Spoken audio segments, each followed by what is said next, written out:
Good evening. This is, of course, Sharia Crime Stoppers. This is our ongoing webinar series on Tuesday nights. Tonight, we're going to talk about borders and how they work, how to get them to work for us. And of course, Clare Lopez is going to be with us, and we'll introduce Clare in just a moment. Mary Warbicki is with us, of course, as well, and we will interact with Clare as we go through. Your questions are really important. Again, remember, you do have a Q&A button at the bottom of your screen, and if you would click on that, we'll deal with questions at the end, and we will submit questions to Clare at that time. This is really an important topic. The notion of a sovereign country, and what is a sovereign country? How do you have a sovereign country without borders? So Clare has recently been in Israel and has been kind enough to prepare this presentation to give us an insight into what she saw and why she thinks it's critically important for Americans to really focus on the fact that borders do work. So Clare Lopez, thank you very much for joining us. Hi, Dick and Mary and all of our viewers tonight. Thanks for being with us, and I'm very happy to be with you. So Clare is the Vice President of Research and Analysis at the Center for Security Policy. We're very fortunate. We've had a number of people from the center join us. We really appreciate that partnership, Clare, and we look forward to that on an ongoing basis. Clare, why don't you begin and take us through this presentation that you prepared, give us the insights that you took away from your trip. Okay, well, thank you very much again. Along with Tom Trento and the United West team, we traveled to Israel in late May through early June, a 10-day trip. And we were hosted there and guided there by Ronnie Wexler and the fantastic folks at Heritage Tours. We were about 60 people all together on 2 buses, which made it very comfortable space-wise. And the theme of our trip was borders. We wanted to see all of Israel's borders around its entire periphery, and to see how Israel dealt with threats at each one of those locations. And so I took a bunch of pictures, and I will share some of those with you tonight and explain what we saw and how Israel's solutions to its border challenges might have some relevance for us here in the United States, as we're very much focused on border issues, especially along our southern border. But as Dick just reminded me a little bit ago here, talking before the show began, we may need to consider some of these ideas at our northern border too, as the Canadian elections for Prime Minister are soon approaching, and Justin Trudeau is running for re-election. So let me launch into this. And the first thing I'll tell you is that everything I'm showing you is unclassified. We didn't have access to any kind of classified information or anything. And when we get to the Q&A at the end, or as we're going along, you can input your questions as Mary described from the buttons at the bottom. And there's something that you want to know, where did I get that from? Please input that into the questions, and we'll get to those at the end. This is just a little about my own background. As Dick mentioned, I have been the Vice President for Research and Analysis at the Center for Security Policy since 2014. For 4 years before that, I was a senior fellow with the center, and I've been associated with a number of other private sector, either defense and analysis firms or other policy focused organizations since 2000, which was the end of my 20-year career with the CIA. That picture up on the left-hand side of the screen is me way back then, after grad school, when I did not have an offer letter in my hand, despite resumes all over the place. I decided to go to Officer Candidate School, Marine Corps at Quantico, Virginia. But it was while I was there that the offer letter I really was waiting for came from the CIA. I'll show your attention to the upper right-hand side of the screen, and there you see the logo, or the shield of the United West team, where our logo is one team, one fight. All right, so as I said, late May into early June this year. By the way, that was dead in the center of Ramadan, the Muslim quote unquote holy month of jihad and fighting and slaughtering of infidels. So that is the time that we went over there. We were led by the United West and, of course, as I said, guided over there by Ronnie Wexler and the Heritage team in Israel, who took wonderful care of us, as Mary will remember from her trip with us last year. And so we visited all of Israel's borders with Gaza, Egypt, Lebanon, along the West Bank, Judea and Samaria, Syria, the Golan Heights, and Jordan. And in each place, we viewed and were briefed on how security is done at that particular place. And in some places, we saw fences, in some places, walls, in every place, high-tech technology, solutions. And the part that we didn't see, not visible, but very much part of this whole picture, is the incredible intelligence network that the Israeli security services provide as protection to the Israeli people. And that, as much as or more than the physical barriers, are what keep Israel and its people safe. Here's a map of Israel in the region from online. I took this, and it shows the outline of Israel along with all of its borders, and specifically shows many of the places that we visited. I can flip back to this map if we need to, but just to put that in front of your eyes to start off with. So here to begin and to place things in context, in the sense of why do borders even matter? Kind of what Dick was saying there a few minutes ago. Why are borders even important? I mean, George Soros doesn't think so. The Open Borders organization that he runs doesn't think so. So why are borders necessary, and in particular for Israel? So here is what Ambassador Yoram Ettinger has said recently. You may know him as a retired ambassador for Israel, but also someone who comes to the States on a regular basis and speaks to different groups, and also puts out something called the Ettinger Report, which you can find online and also get on a mailing list for it. And that's where I found these quotes quite recently. He says, Israel's defensible borders should not be based on well-meaning peaceful coexistence or best-case scenarios, because that's probably not what you're going to be able to deal with in the Middle East. He says, defensible borders are not based on a state of peace. Defensible borders in the Middle East, and I think everywhere else, should be able to overcome an abrupt violation of a state of peace. The most critical feature, he says, of defensible borders in the Middle East is their capability to fend off realistic, worst-case scenarios. So keep that in mind as we now tour around Israel's borders. And keep it in mind, too, as the opponents of any kind of national sovereignty or delineation of that, the physical borders of that national sovereignty, continuously and increasingly currently assault the idea of protecting sovereign borders.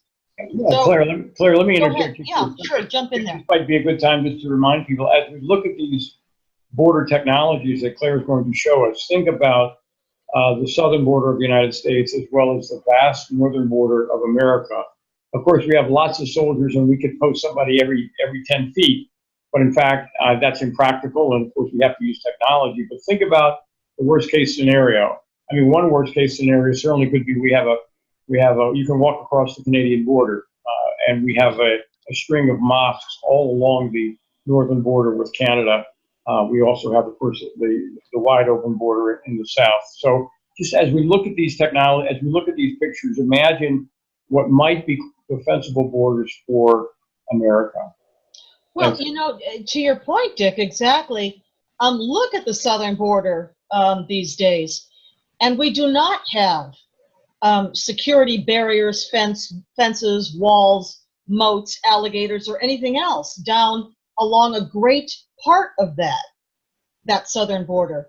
And look what is the result. Hordes and waves after waves of illegal border crashers are able to get across because we do not have a defensible southern border at this time, and also because up until now, our national security leadership has not looked at the southern border as, I guess, a danger zone or a place where we could be assaulted, attacked, and overrun.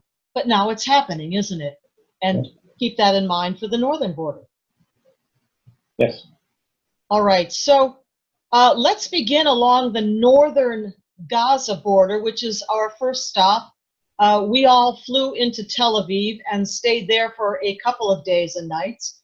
But then we hopped on our buses and we drove south. And again, you know, remember how small Israel is. So take a look at the map and look at Tel Aviv there in the middle, more or less the middle of the Mediterranean coastline of Israel. If you can place that there. It took us about maybe an hour and a half to drive all the way down to Gaza. Well, all the way down. You can see the little strip of Gaza. I don't know if my pointer does work. So here's Gaza. We stopped here at its northern border. This is Tel Aviv. Hour and a half to get from there to there. And so because that border is so volatile, with Hamas and Palestinian Islamic Jihad, Islamic terror groups on the other side, constantly launching rockets and missiles, a lot of them now with advanced precision guidance technology, thanks to Iran primarily.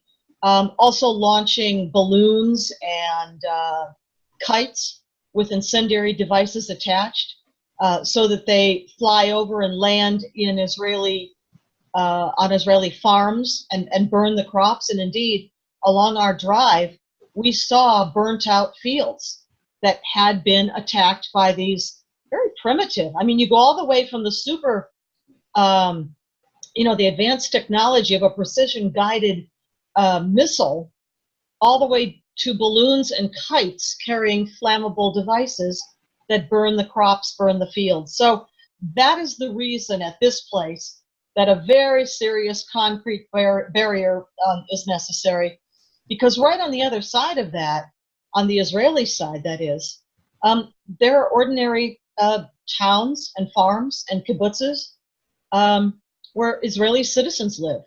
So that is for their protection there. Now, we traveled a little bit further south. I'm going to zip back up to the map again real quick. So after the northern part of Gaza, we traveled down to the southern part of Gaza's border with Israel. And this place is where the borders of Israel, Egypt, and Gaza all meet. So here we are at that point.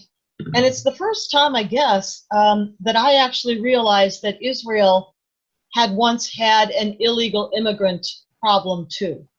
And these were Africans traveling up from places like Sudan through Egypt and then skipping across the border into Israel. Mostly they're looking for jobs, they're economic migrants. But it was uncontrolled. It was illegal, just like ours is.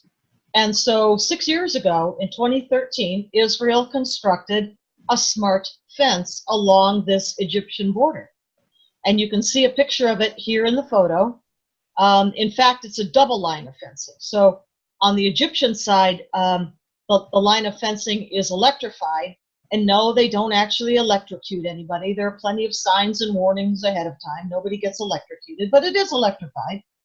And then the second line of fencing, the one on the Israeli side of it, is what you see closest in the photo here.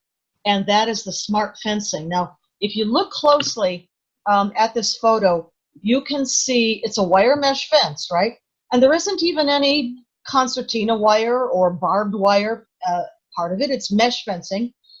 But you can see these lines, these cords, electric lines running through the fence. And you can possibly see little black sensors. That's what those are. Those are sensors embedded in the fence. And it's like this across its entire length. And that's why we call it smart fencing. And so it is able to sense the approach of anyone close to it, send an alarm to nearby Israeli border patrol forces, and they would respond to something like that very quickly. There Claire? are also watchtowers along this line of fencing too. Claire, pardon me, was this a joint venture between Egypt and Israel, as the one part of the fence you described being on the Egyptian side, or was this Yes. all put on by Israel? Well, Israel built it all, but obviously it was done, in cooperation with Egypt. And you'll remember there used to be this thing called the Philadelphia Corridor, which ran the border between Israel, with Egypt in the Sinai Peninsula across to Gaza.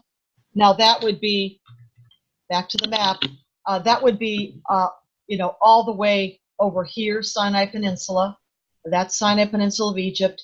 And right here, this stretch that connects the Sinai Peninsula to Gaza used to be a place just absolutely riddled with tunnels. Right. But in cooperation with Egypt, Israel and Egypt cooperated to destroy the tunnels, block them all up. And so, yes, Egypt has been cooperating with Israel on these security measures because, I mean, think about it. Egypt is likewise threatened by terrorism, Islamic jihad terrorism in the Sinai from the Islamic State is there. And also the Hamas presence right there. And unbeknownst probably to many people, there's a Hizballah presence in Sinai too. So it's to Egypt's benefit. And yes, there was cooperation on this. So the answer is yes. Thank you. But I just thought that the concept of smart fencing, now I don't know the cost of this, per kilometer or whatever. I expect it runs a certain cost, but it seems to me that this is a lot more effective. It's also less obstructive of the view, both from an aesthetic point of view, to see, but also from a security point of view to see what, if anything, might ever be approaching. This kind of fencing allows you to do that. By the way, the fencing that Israel puts up extends as high above the ground as it does below the ground. You might be thinking about those tunnels, and so they do too. So the fencing goes many meters below ground as well.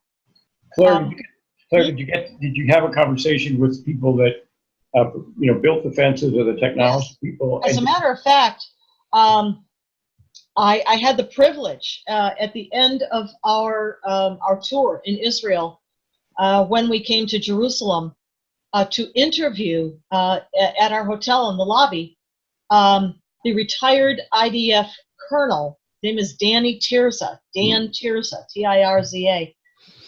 who was actually the director for all of Israel's borders and the security measures on those borders. Amazing story, amazing interview. That interview was posted up at the Center for Security Policy website, which is, by the way, www.centerforsecuritypolicy.org, or a shorter URL is securefreedom.org. And I think the interview video was also posted to the United West.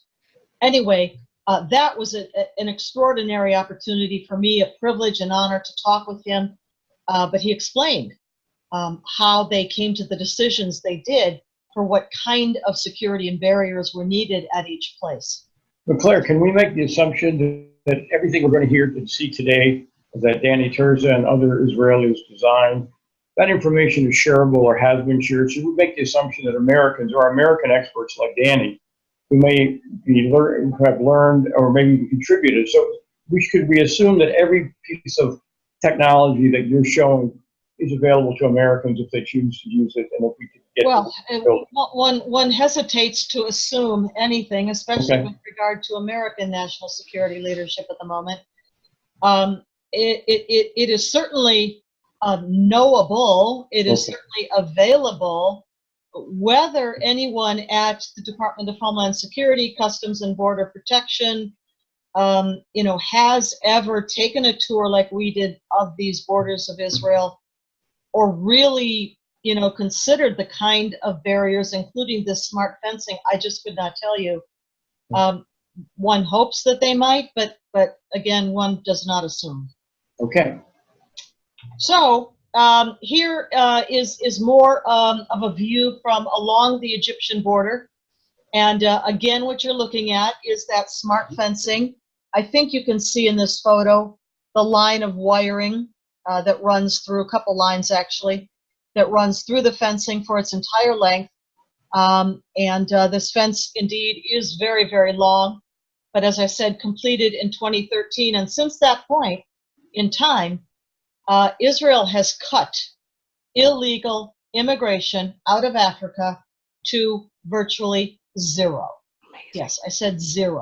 Wow.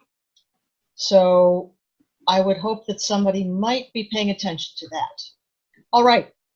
One more map now here for you. We're moving north now from, let's go back to the map real quick. So we were here at northern Gaza, southern part of Gaza, the Egyptian border. Now we headed over to the east towards, this is Judea, the southern part of Israel, Judea and Samaria to the north. So let me go back.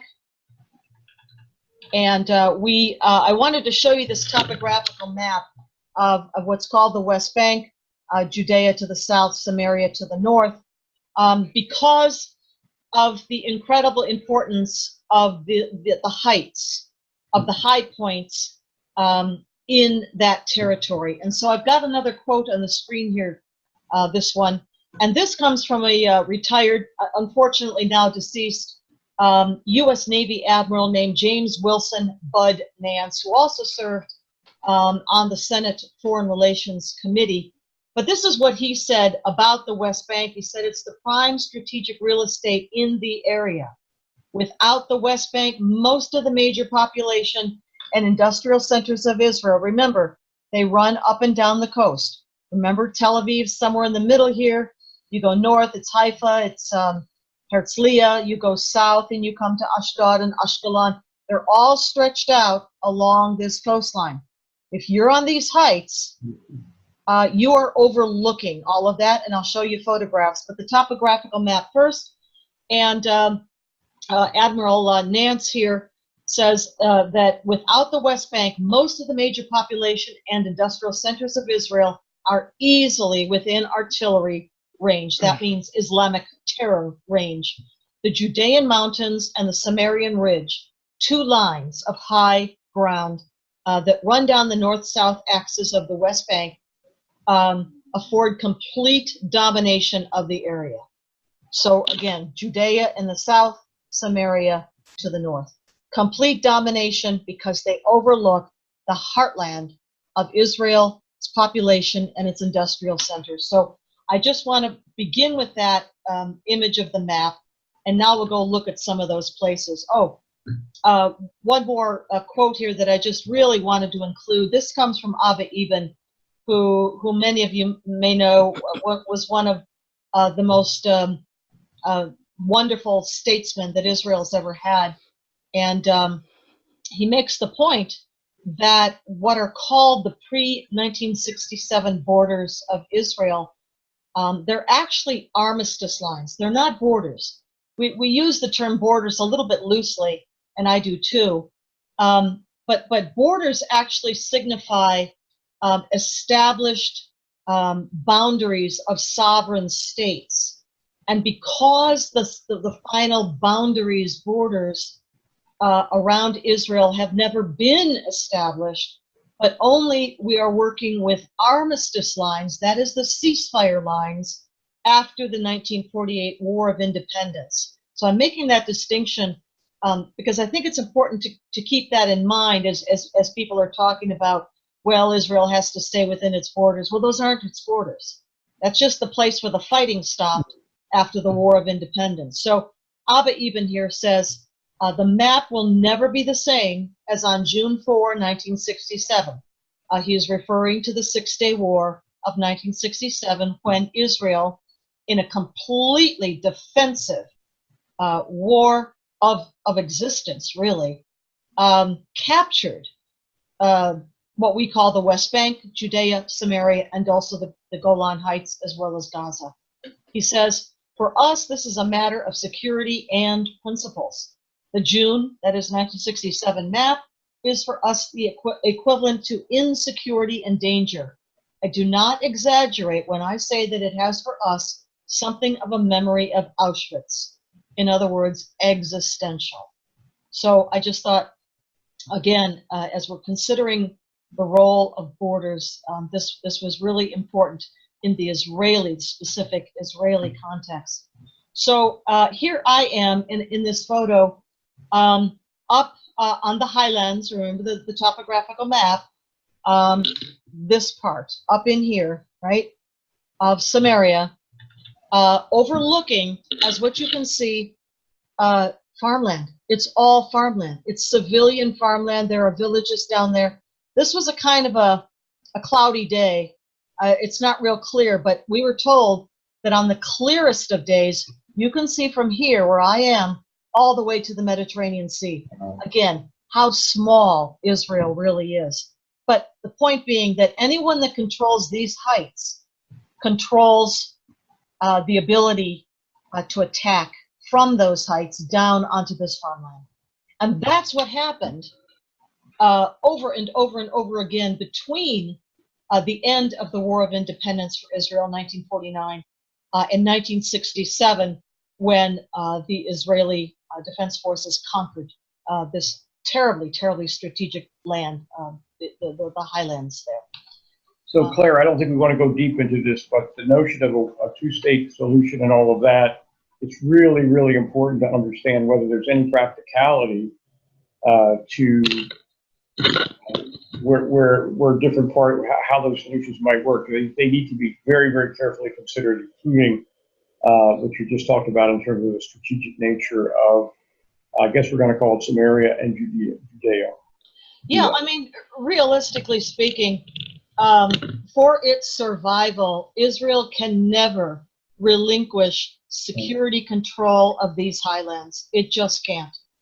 And we'll show you some more places that is likewise true. But in fact, in the news media, you will never hear this kind of analysis about why they can't relinquish it. But you know, when you're standing there, when you're physically there, where I am standing right there in this photo, and you're looking from those heights down on civilian land, farms, villages, and then again, as I said, if it were more clear, a clearer day, all the way to the Mediterranean. That's all there is between these heights and the Mediterranean Sea. So when they talk about from the river to the sea, there you go. Okay, Palestine will be free. There you go. They're talking about erasing these farms and the people who live there and farm there. Yep. They are talking about erasing them from the face of the earth. That's what that means. So on we went further north. Now we are all the way up to the Lebanese border with Israel. And we stopped at a place, a kibbutz named Misgav Am.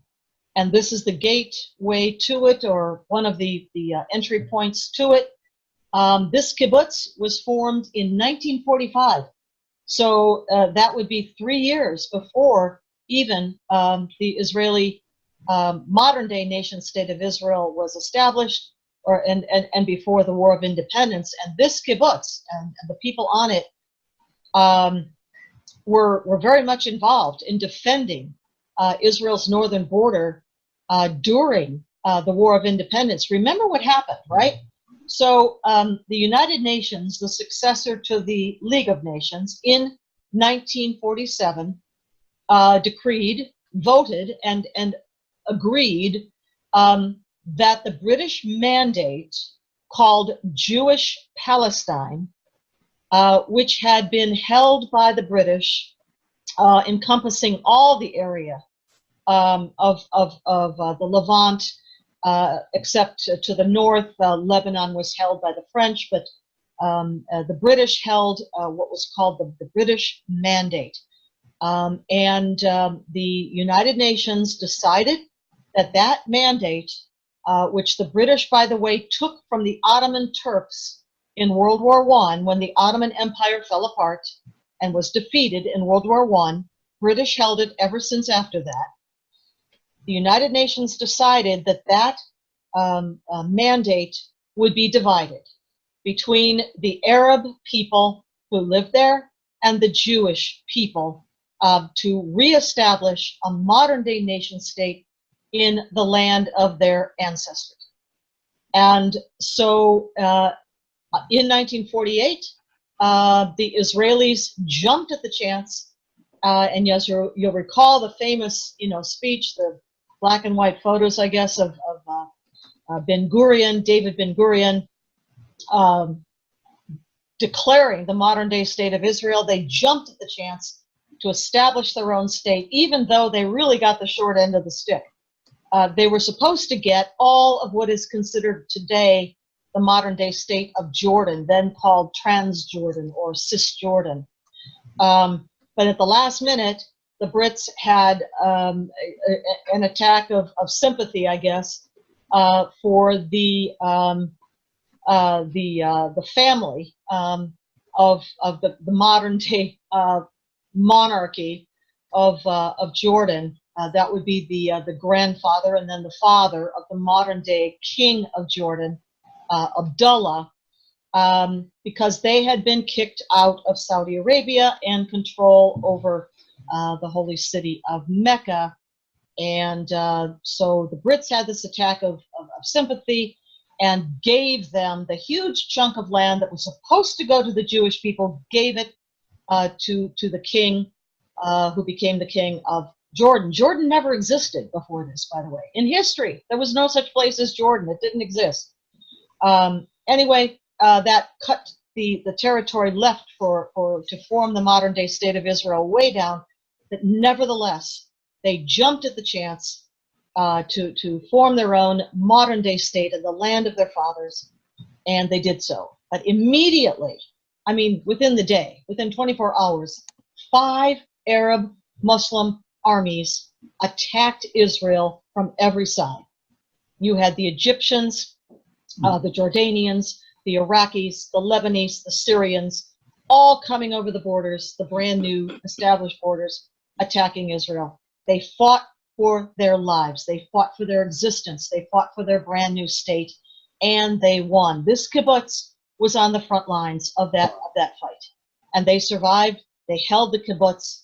Up here in this particular place, they would have been facing armies from Syria primarily, but they held them off, and that is the place that we got to visit on our trip. Standing up there, we looked as a little bit of a blurry photo. I've got to get a better cell phone with a better camera.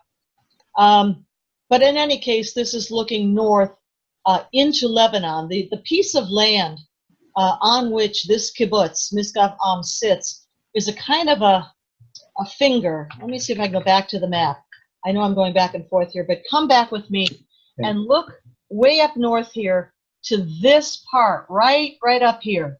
This little finger that sits between Lebanon to the west and the Golan Heights to the east. That's where this kibbutz is located. That's where we were. So you can see why it is so strategic, and you can see now how we were looking in one direction straight into Lebanon, aka Hizballah-land. And I really lament this photo because when I was standing there with looking, I could actually see one of those yellow Hizballah flags flying down near this building.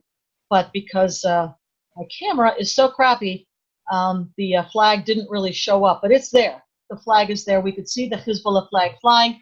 And the reason I point that out is that as we received a briefing here at this kibbutz, we were told that every single house, every one of these buildings, every one of these homes on this side of the border, that is Lebanon, southern Lebanon, all the way north, we're looking north here, to the Litani River, every single building, every single home has in it a missile launch silo. Yes, they established a missile firing base, room, silo in all of these buildings. It is estimated now that Hizballah has as many as 150,000 rockets and missiles in place like that and at other places of southern Lebanon, all aimed at Israel. Many, if not most, of those missiles were provided by Iran, by the Iranian regime in Tehran. So when we say this is Hizballah-land, Lebanon is not an independent country anymore. I wish that were not so, but it's so. If you are talking about Lebanon, you are talking about a piece of property that is dominated by Hizballah and effectively owned by the regime in Tehran, by Iran. The supreme leader of Iran is the top of the chain of command from the Secretary General of Hizballah, Hassan Nasrallah, all the way up through the Islamic Revolutionary Guard Corps, IRGC Quds Force, commanded by Major General Qasem Soleimani. You've heard his name a lot. And straight then from there to the supreme leader of Iran today, that is Ali Khamenei.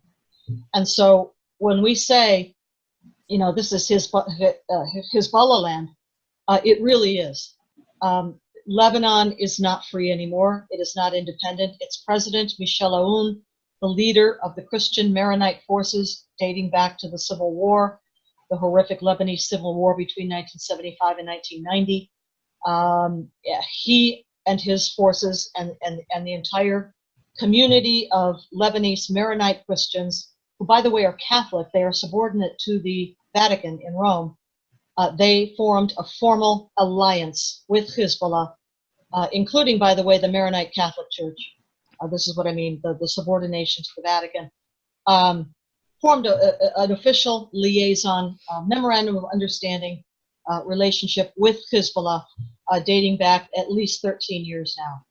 So that is what we're looking at. That is smack on, right on the border with Israel. Claire, can we stop for a second and just comment about Iran? I know you've done extensive work on Iran and Hizballah. Let's go to the Western Hemisphere now and talk about Hezbollah in South and Central America. And oh, by the way, certainly in Canada and in the United States, these kinds of people, it's the same organization. You mentioned every home would have a missile. We know for a fact about the penetration of Hezbollah in the Western Hemisphere, including the United States. Yeah, we sure do, unfortunately. As I mentioned, during that horrific Lebanese Civil War, many Lebanese fled their homeland, and a lot of them came to South America to escape and to establish new lives. And of course, within that flow of people was Hizballah from the early 1980s onward, anyway, which is when Hizballah was formed by Iran in southern Lebanon. So many Hizballah came to South America. They first set up their base of operations in a place called the Tri-Border Area. It's that part of South America where the borders of Argentina, Brazil, and Paraguay all touch. And there is a space of land there that is very poorly policed, I guess you would say. And even before Hizballah ever got there, there was all kinds of narcotics trafficking, contraband, auto theft rings, you name it. But that is where Hizballah got its first foothold in the Western Hemisphere. From there, it spread out, spread north. During the time when the presidency of Iranian President Mahmoud Ahmadinejad overlapped with the presidency of Hugo Chavez in Venezuela. That's about 2005 till 2013, especially. Venezuela opened its doors to Hizballah and to Iran, opened all kinds of new diplomatic facilities, meaning consulates, of course, the embassy in Caracas. By the way, I served in Caracas in the early 1990s myself. But they also opened all kinds of front positions, taking control of companies, manufacturing companies, mining companies, yes, for uranium, for Iran, shipping companies, whatever. Claire, let me, I don't want to, I don't want to interrupt, I apologize. I just want to focus a little bit also on the Michigan, for example. Michigan is a Shia. We're coming north. We're moving north here. We're moving north. Okay, so we actually have known cells. We Yes. have mosques that are very supportive of the Iranian regime in Michigan. Absolutely. I was know just that for a fact, right? Yeah. I was just going to mention that one of the cover positions, and I mean cover from the intelligence perspective, Iranian IRGC, Quds Force, and their intelligence service placed their officers undercover, not only in embassies and consulates, but also these companies I just mentioned, and also in mosques and Islamic centers. And they did that in South America. They formed alliances for narco trafficking, Hizballah with the Mexican drug cartels, the big ones like Zetas and Sinaloa and Gulf Cartel. They move product all the way up north through the United States, all the way to Canada. And yes, Hizballah has operational cells all throughout the United States. We know that for a fact, at the very minimum, because in 2003, then CIA Director George Tenet spoke in open session of Congress and admitted out loud that there were at least a dozen at that time, 2003, Hizballah cells in the United States operating. They participate in all kinds of criminality, certainly in the narco trafficking. They also participate in pre-attack casing and surveillance. So do the Iranians undercover in the United States, do the same thing. And we know that for a fact because just last year, 2 Iranian operatives, this isn't even Hizballah, this is Iranian operatives, were arrested. Their trial, by the way, just finished this year in May 2019. They were arrested last year on charges of doing exactly that, pre-attack casing and surveillance of Jewish, Israeli, and American targets, and also for the same reason against the Iranian largest, best organized, most democratic of all the Iranian opposition groups, the Mujahideen-e-Khalq in the United States. So we know, therefore, Hizballah has cells, Iran has cells, and yes, they do use mosques and Islamic centers as cover positions. That's absolutely true, Dick. Thank you. Thank you. I wanted to make sure we covered that. Certainly. So after we left that kibbutz I just showed you, we went just a little ways away. I mean, this is like up the road to this town called Matula. Matula is the northernmost town of Israel, again, right across from the Lebanese border. We were right up to, you can see there's a double line of fencing, but we were right up to the fence that we were allowed to go up to and took pictures through that fence. That's what you're looking at right here. Again, you can see here through the fence and over here. Again, what is that? That's the smart fencing. See it? Yeah. The cords, the running through, and the little black round sensors all the way through it. Just saying. Then we went to the Golan Heights. Remember the map again. We're up in the northern part of Israel, and to the west is Lebanon. Now we turn sort of to the east to the Golan Heights. We are up on the Golan Heights. In the next couple of photos I'm going to show you, these two are absolutely critical highlands that overlook the Valley of the Galilee. And again, you can see farming heartland of Israel. And again, it was a kind of a cloudy day. But if it had been more clear, you would have been able to see in this photo all the way to the Mediterranean Sea. Or maybe I just need that better camera. But in any case, this is up on the Golan Heights overlooking, really, I mean, this is the heartland of Israel in terms of farming. You can see these are farming fields down below. Let me show you this photo. This really, really, I think must be impressive to anybody who looks at it. Sure was for us there. These are bunkers. These are Syrian gunners' bunkers that during the years between the end of the Israeli War of Independence, 1949, all the way to the 1967 war, when again, remember, Israel conquered these heights, the Golan Heights. Syrians controlled the Golan Heights, this part of it. They control the Golan Heights, period. But this is the part that overlooks Israel, and these are their gunners, bunkers, and turrets. And you can see where they were inside. Of course, all the guns are gone now, but they had machine guns up there, and they just took pot shots down at the farming communities below. What country can live like this indefinitely under the guns, literally under the guns of your worst enemies controlling highlands above your lands? Not possible, right?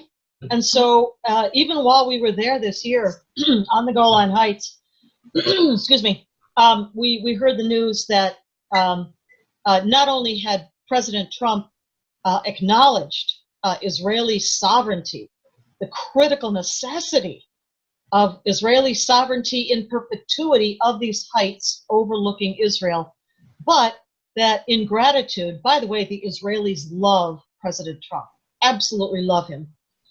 They had dedicated a town up there. We didn't get to that town, but it's up there in this area on the Golan Heights, dedicated it to President Trump and named it after him. So there's a town on the Golan Heights named for President Trump.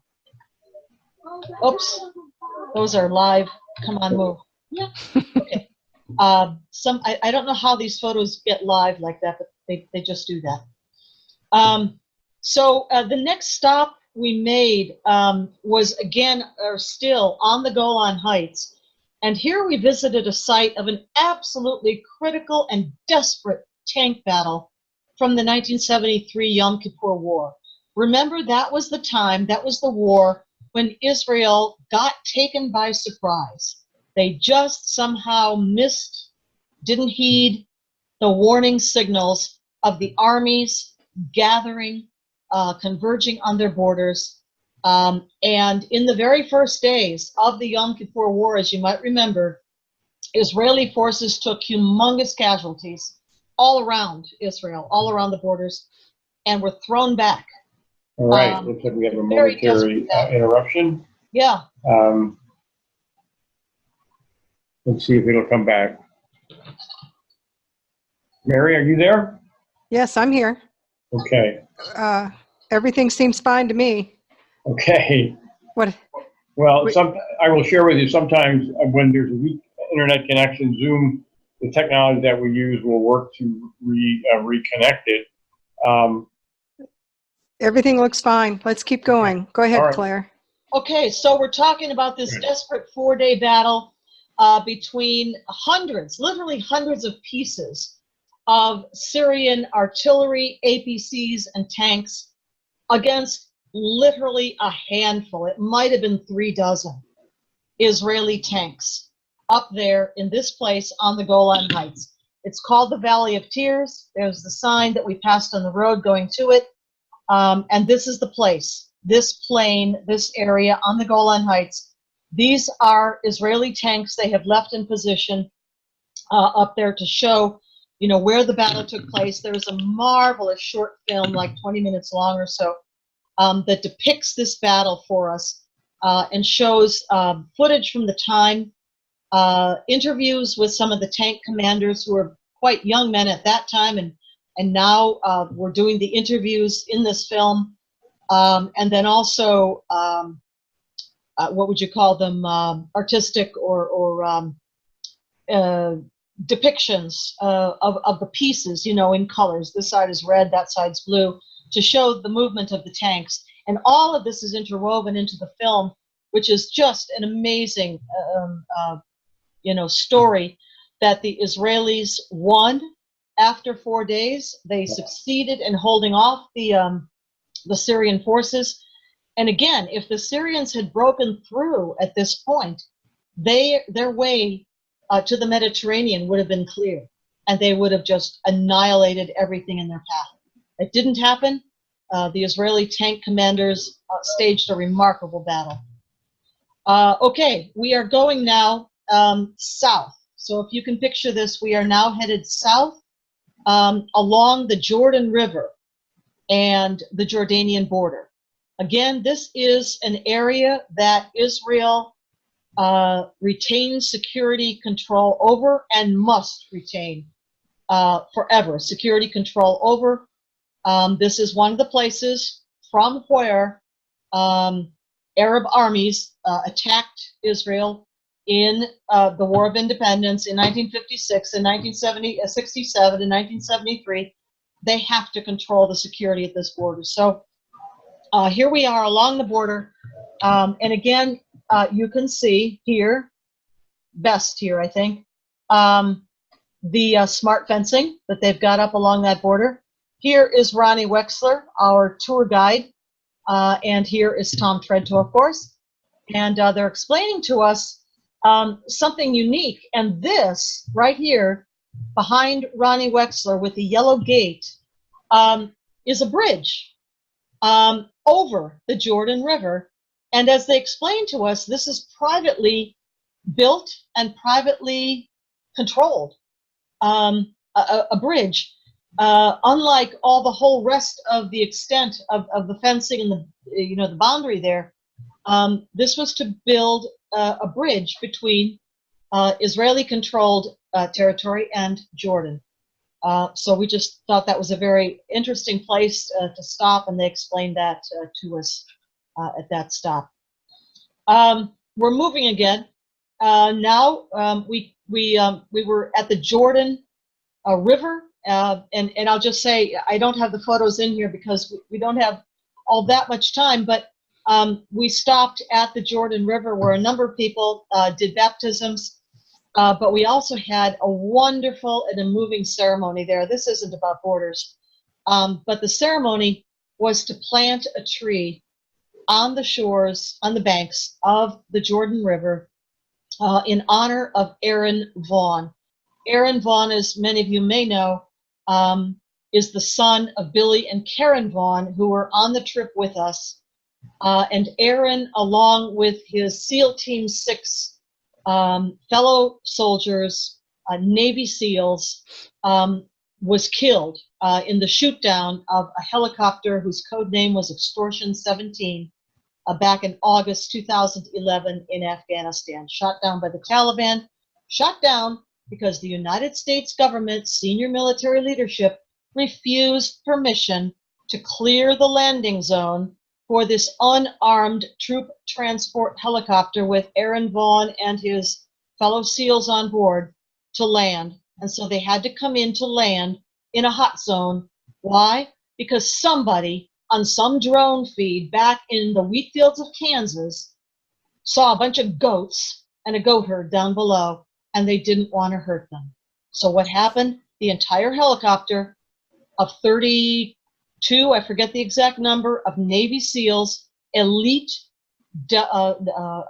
SEAL Team 6 Navy SEALs, shot down, all of them killed, for a bunch of goats and a goat herd. And so we took this chance, this opportunity, and with the permission of the Israeli authorities, to plant this tree in a grove. There are many other trees planted there, by the way, in memory of other people. But this tree specifically, and with a plaque in memory of Aaron Vaughn and his SEAL Team 6 team members. So we did that at the Jordan River, and then we turned, what would that be, to the east? No, I'm sorry, to the west, to go up to Jerusalem.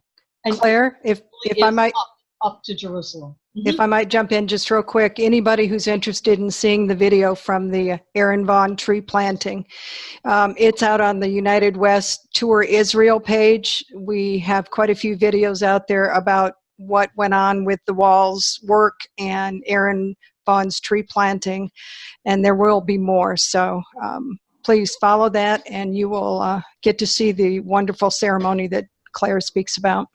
And Claire, let me just mention real quick, if anybody wants to dive deeper into the very important story of Extortion 17, Billy Vaughn's book, Betrayed, is there. This whole story has to do with the SEAL Team 6 being identified by the Vice President of the United States as the group that took down Osama bin Laden. So a whole lot of very, very important conversation about Extortion 17. Yes, thank you for those mentions.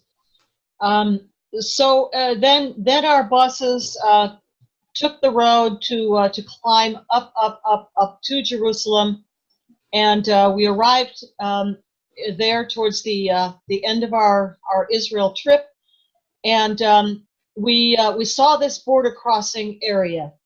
This is a border crossing area, not just a wall, but as you can see, it is a very serious high concrete wall.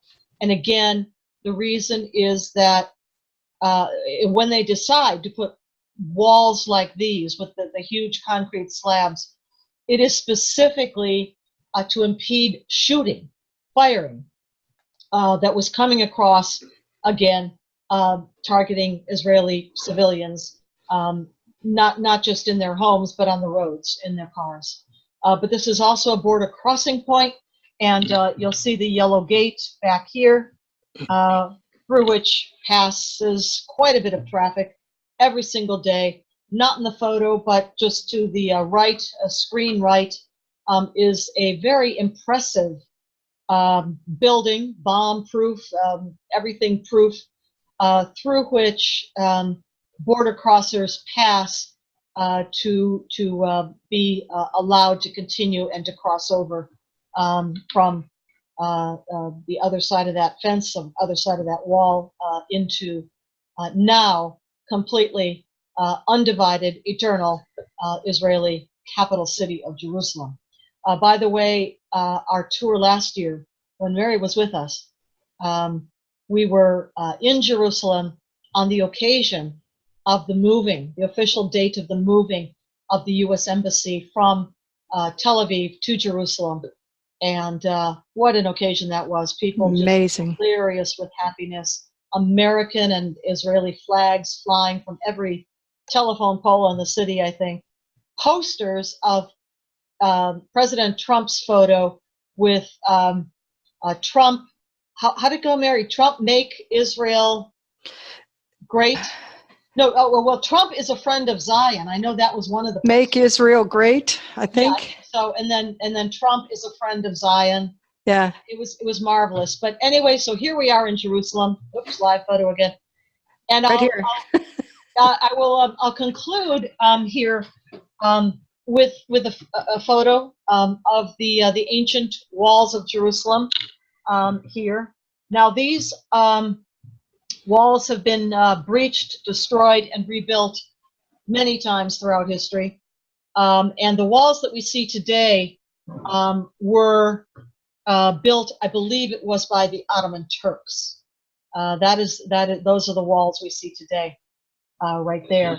And of course, up here on the Temple Mount, and of course, that's where they build it, right on top of the ruins of Solomon's, or of the Second Temple, I should say, is the great big gold-domed Dome of the Rock.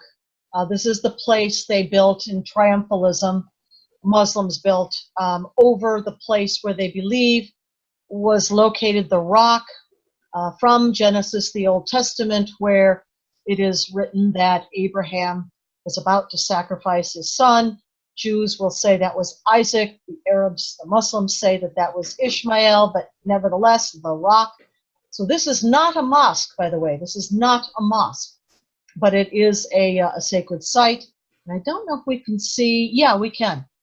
This kind of dumpy gray dome over here, that is the Al-Aqsa Mosque that they're always screaming and hollering about. Likewise, up on the Temple Mount, inside the walls of Jerusalem, but this is the mosque that they're always, hollering about and demonstrating up there about. So again, to show you walls, not impermeable, obviously, as I said, through many, many, many battles and sieges and wars, the walls of Jerusalem have been breached. But there are the ancient walls of Jerusalem, and that is the place we finished our tour. Oh, here's one more. I wanted to show you this specifically. This here, this part right here, you know there are various gates to get into Jerusalem. This one was called the Flower Gate. But as you can also see, whoops, that's me. As you can also see, there's no gate anymore. It's all bricked up. It's blocked. Well, why'd they do that? The Muslims did that. Well, they did that because this is the gate that's traditionally held to be the gate through which Jesus Christ rode the donkey into Jerusalem on Palm Sunday. And it is also the place where it is believed by Christians that Christ will come back again and re-enter the city of Jerusalem. So just to be sure that he couldn't do that, they bricked it all up, they blocked it all up, and I don't know if you can tell, a little bit small, but there are white stones in front of that gate right here. Those stones are the stones of a cemetery, a Muslim cemetery, because they think that Jesus Christ will not ride a donkey through a cemetery, and he's certainly not getting through the brick walls. So they did this to make sure he can't come back again. So this is the mentality. This is how they think. It's comical. Here I am overlooking the Western Wall down below. This kind of behind me. It would be, behind me there is the Western Wall.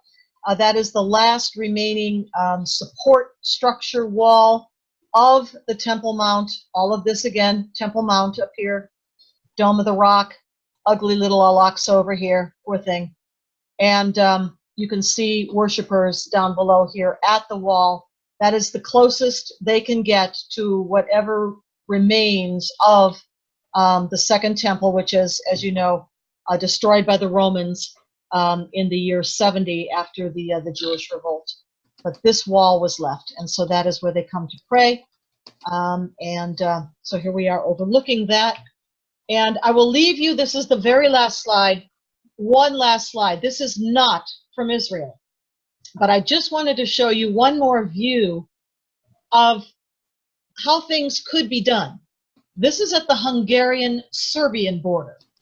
And you'll recall back 2015 and more, hordes. I mean, remember the columns and columns of mostly young male Muslim men were surging through Europe, trying mostly to get to Germany, or maybe even further north, the Scandinavian countries. But a lot of them were trying to pass through Serbia, up through the Balkans, and across Hungary to get there. Well, the Hungarians said, enough of that stuff, we're not doing this. And so they built this double line of fencing, which you can see is really serious fencing. Together with the technology that goes with it, you can see the electric, or I don't know what you would call these, the technical towers over here, other towers over here. Very serious fencing. And again, I imagine this is probably pretty expensive. But again, it's mesh, it's wire, you can see through it. This is what the Hungarians put up. And they don't have migrants traipsing across their sovereign territory and borders anymore. All right, I'll conclude there and welcome your questions. Thank you. Well, Claire, we've gotten a lot of people commenting how great this is that we're doing this, talking about Israel, talking about the threats and the borders and what are required to keep it sovereign. One question comes in, though, and I sort of wondered it as well, from Donna, and she's asking, how about all of these smart fences needing electricity? Would they be able to take the electricity out and then the fencing would be somewhat disabled? I realize. Well, I appreciate the thought about that, and certainly that would be one of the risks to electronic fencing of any kind. But again, when you control your borders, you control your fences. And yes, there would be, as I said, an expense to putting this all up and maintaining it. That's one thing. Electronic jamming or cyber offensive threats are certainly something they'd have to think about. But knowing the Israelis, I think they've probably got that all under control. Did you see any generators associated with any of the smart fencing? No, we did not. And, Interesting. that's a really good question. Maybe I should have asked, but didn't. But let me try to find out and see if I can get an answer back. That's a very good question. That'd be a good question. Uh-huh. Sorry, I just got texted by Tom Trento, so I wondered if he had the answer, and he didn't. Oh, okay. So we will ask. We will ask the people who know and try to feed it back through you guys at the United West. great, thank you. Share. We've got somebody asking whether or not you've got a contact with the president and can maybe reach him to get some of this information to him. In my dreams. No, not to the president, not to the National Security Council, not to really anybody in the administration. With Congress and with certain congressional members, yes. And so that's probably the best place for us to take some of these suggestions. Well, Tom does answer something. He says the fences have sensors. When breached, they send troops in 5 minutes. But again, it comes back to whether or not the fences are live or not, with the electricity needed to have those sensors. So we'll find out. Yeah. But let's focus on that for a second. So it's a comprehensive solution. If there is a breach, they're prepared with human bodies who are trained to arrive immediately. This brings up the whole point of what you talked about, Mary, the whole notion of protecting against EMP and things that would take down electricity.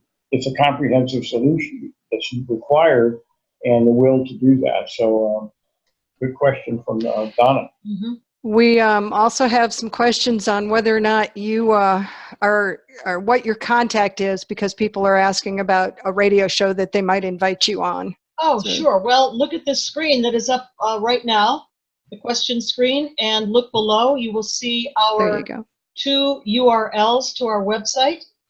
And below that is my email at the center, lopez@centerforsecuritypolicy.org.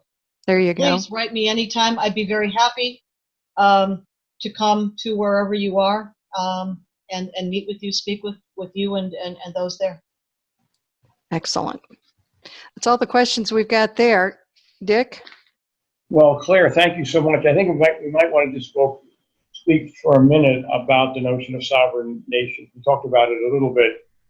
You made the comment that Donald Trump is very popular and that the Israelis have to be, by definition of their own existence, committed, so committed to this whole topic of sovereignty. There are other states, you mentioned Hungary. There are other states that have identified how critical it is to be sovereign. I think we might include Poland, Claire, Slovenia, perhaps, and a few others.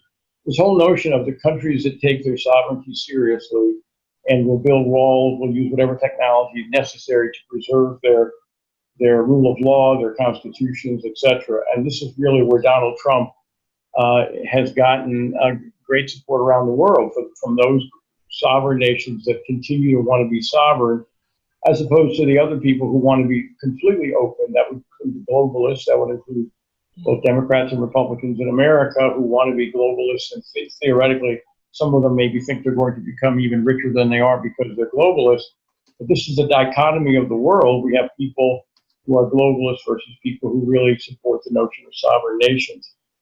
Donald Trump is a champion for sovereign nations around the world, and it's critical, Claire, that the person that runs the United States of America going forward would need to have the same, would either need to be Donald Trump or have the same sensitivity about the need for America's sovereignty. That's just my comment. No, absolutely right. Looking back, where did we get this system from? Well, you might know historically. Let's look at Western Europe in particular, or Europe. Before the era of nation states, of sovereign nation states. There were petty petty principalities, little kingdoms all over the place, and they were constantly at war with one another. It was total chaos for a long period of time. And then after a particularly savage stretch of some 30 years, the 30 Years' War that finished in 1648, came what we call the Treaty of Westphalia, named after the German town in which the treaty was concluded. And that treaty established for the first time in the West the system that we have today of the idea of sovereignty, of nation states and sovereignty. And what that did was establish the principle that nations are sovereign within their own borders, that those borders are inviolable, that they are fixed, and that what goes on inside the borders is the business of the people and the leadership inside those borders within that nation state. Now, unless what goes on inside those borders spills out in such a violent way that it endangers and threatens those around it, that would be the exception. But we have had that system, the Westphalian nation-state system, ever since 1648.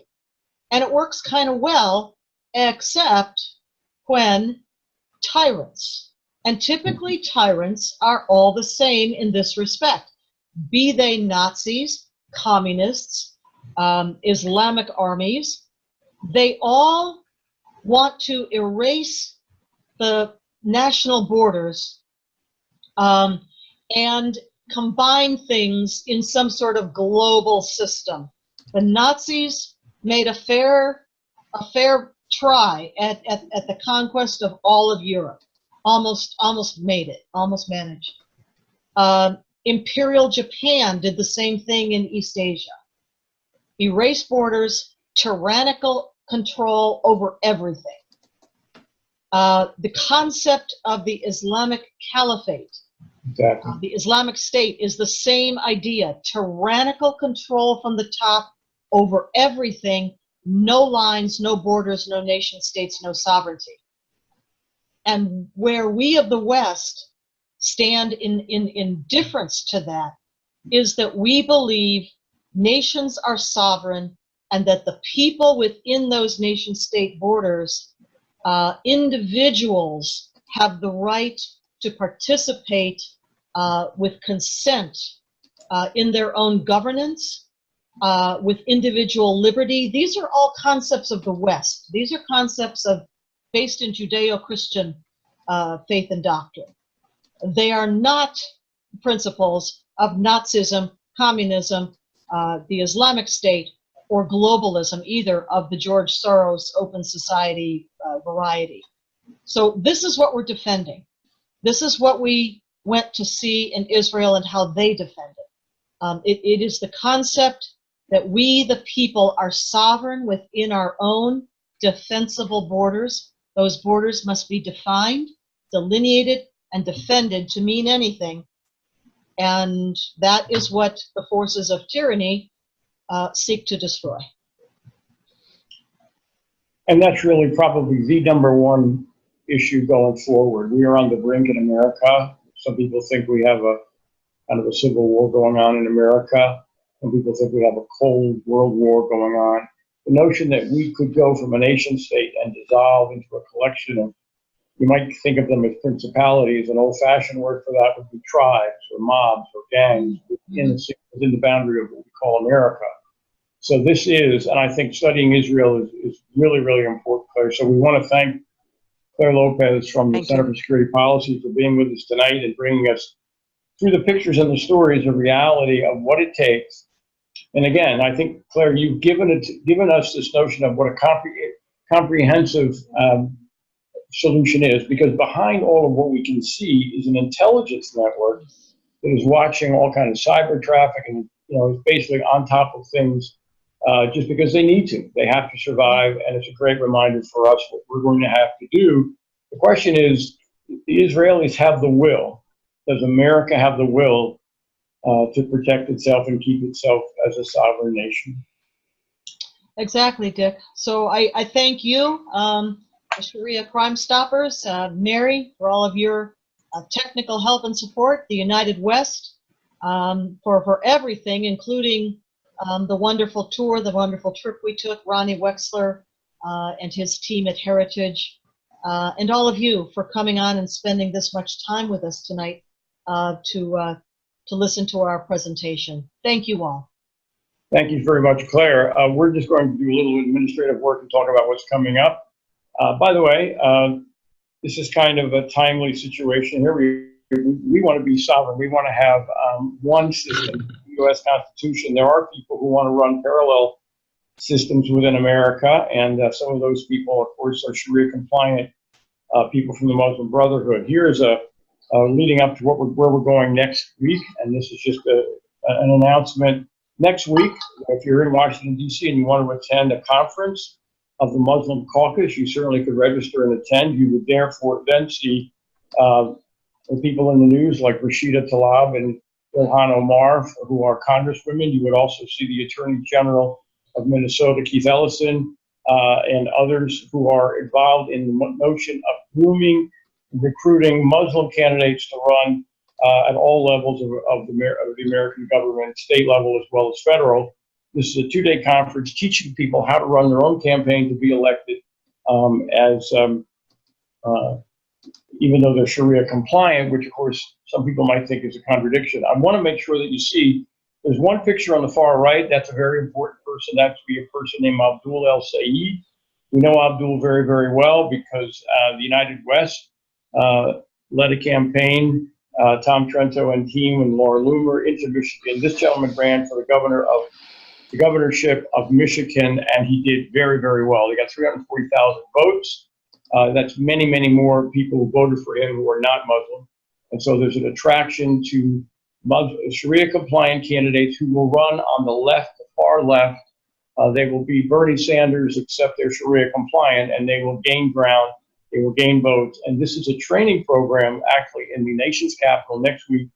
With these people, there are Republicans attending and presenting. There are local and state leaders talking about how they got elected and preparing them. Look on the right-hand side, you'll see learn how to, as a Sharia-compliant candidate in the United States, you will learn how to tell your story, basics of running a campaign. I want to show you at the bottom, you may be able to see it.